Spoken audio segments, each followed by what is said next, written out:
Well, Asheville, I would say, is experiencing a lot of change as of late, and it's causing us to reflect on the way we've always done things and look to see how we can do things differently. And as a result, we have adopted new policies, examined old policies, and look to see how we can bring greater equity to the way we serve our community than we did in the past. I think one of the biggest challenges is just economic disparity, and a lot of that disparity is based on race. That is, Black and brown people are not competing from an economic perspective the way that the majority community is. I think first and foremost, it is acknowledgement that these issues exist in our community. And based on that, then we've taken steps related to creating an equity and inclusion department for the city. We have affordable housing programs. We are working with United Way on an issue related to the educational achievement gap that exists in our community.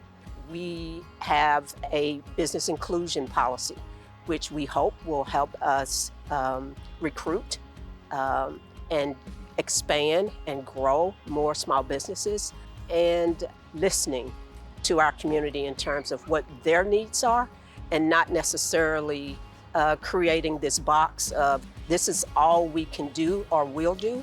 We are trying to evolve. The Community Engagement Division is responsible for partnering with the community to be able to address its needs, concerns, any public safety concerns that the community's having. And we partner with them in order to tailor our response to their specific needs. So we hear regularly that new cadets want to be assigned to the Community Engagement Division. I believe it's because the Community Engagement Division is goal-driven. We're able to see results also. We're able to work with the community to build relationships. So new cadets see us working towards visible goals. This year, the city really tried to put equity at the core of our budget process. And that was a really big change from how we've done things previously. And it was a challenge, honestly. We had to have some conversations that were different from the ones that we've had in the past. And really trying to focus on our customers and our community and how the services we provide impact those parts of our community, especially that have been historically underserved or underrepresented. It's a challenge to have these really difficult conversations with other people in the organization and not really be sure about where it's going to lead. It was really helpful to have a consultant on board to help us navigate those conversations and that has some expertise beyond mine, certainly, and also to have the support of an internal team with our Office of Data and Performance, our Communications and Public Engagement, and our Office of Equity and Inclusion. The Reparations Initiative is a daunting task. Even just the terminology, reparations, is complex, it's complicated, it has a number of meanings. What we've done with reparations is looked at it from a lens of we're trying to repair damage.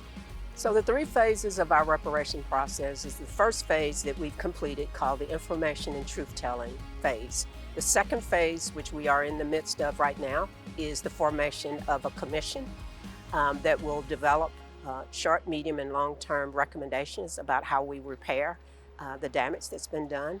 And then the third phase will be a deliverable, that the commission will actually deliver a document that says here are the strategies that are recommended, again, to address short, medium, and long-term strategies for addressing harm. When you begin to look around at how a city interacts with its people, it becomes very apparent that we have systems in place that create inequities, whether it's in policing. How many people of color receive tickets or are incarcerated? Whether it's in the delivery of education services, how many students are graduating, going on to college. Whether it's in economic development, how many businesses that are owned and run by minority business owners are thriving in your community versus white-owned businesses? How many contractors are contractors of color that work with your city or your county? So you can look all around at the way a city interacts with its constituency and find endless places where history has shown us that it is not an experience that everyone has equally. And so we really are trying to do a deep dive and figure out how we can disrupt that history and do something different going forward.